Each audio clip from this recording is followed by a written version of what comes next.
यह कहानी है राधा की। राधा और मोहन दोनों में बहुत ही प्यार होता है, इसलिए दोनों शादी कर लेते हैं।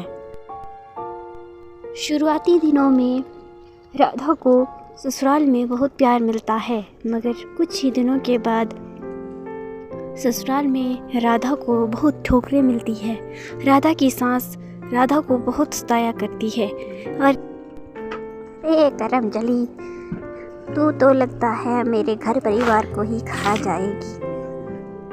ना तो कुछ काम करती है, ना ही हमारी सेवा करती है, बस सारा राशन खाया करती है।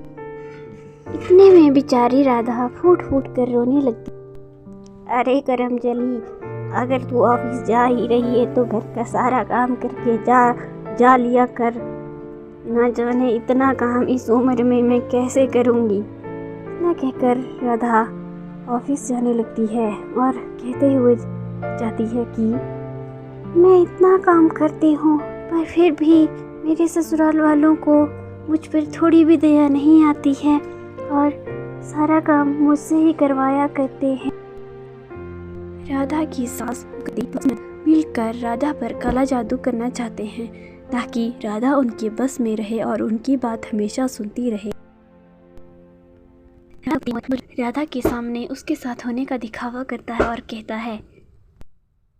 मोहन जानबूझकर राधा के साथ अच्छा व्यवहार करता है। सुनो राधा, मैं तुमसे बहुत प्यार करता हूँ और इतने साल हो गए हमारी शादी को, हमारा अभी भी बच्चा नहीं हो पाया है। ऐसा राधा प्लीज मुझे बच्चा दे दो। बच्चे के बहाने वे राधा को एक तांत्रिक के पास ले जाते हैं और उस पर फिर से अपनी काली शक्तियों का जादू करने लगते हैं ताकि राधा उन्हें सारे पैसे दे और राधा उनकी बस में बनी रहे।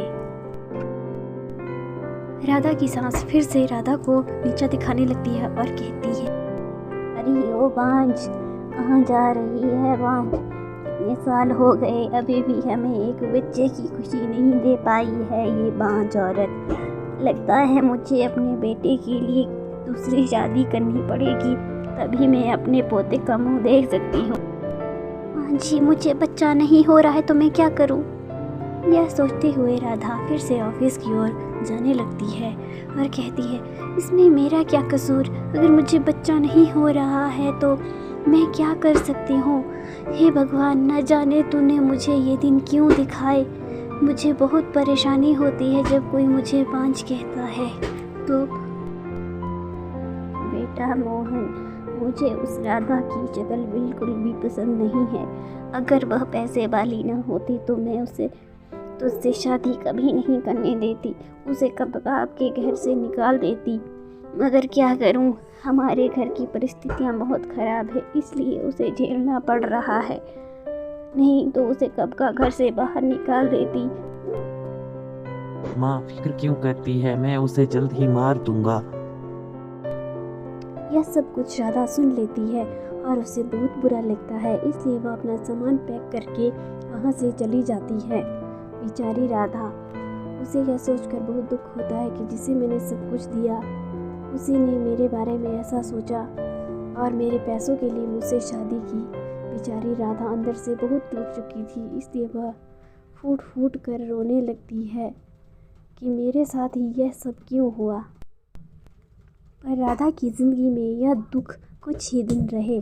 उसकी ज़िंदगी फिर से खुशहाल हुई। उसकी शादी सुरेश नाम के एक लड़के से हो गई। सुरेश बहुत ही अच्छा लड़का था, वह मोहन की तरह लालची नहीं था। दोनों की ज़िंदगी सुख शांति से व्यतीत होने लगी। राधा भी सुरेश के साथ बहुत खुश थी। उन्होंने अपना एक बहुत ही सुंदर घर बनाया और दोनों उसमें रहने लगे। राधा और सुरेश दोनों एक दूसरे से बहुत प्यार करते हैं। अच्छे लोगों के साथ हमेशा अच्छा ही होता है। वीडियो अच्छी लगी हो तो सब्सक्राइब कर बेल आइकन पर प्रेस ज़रूर करें।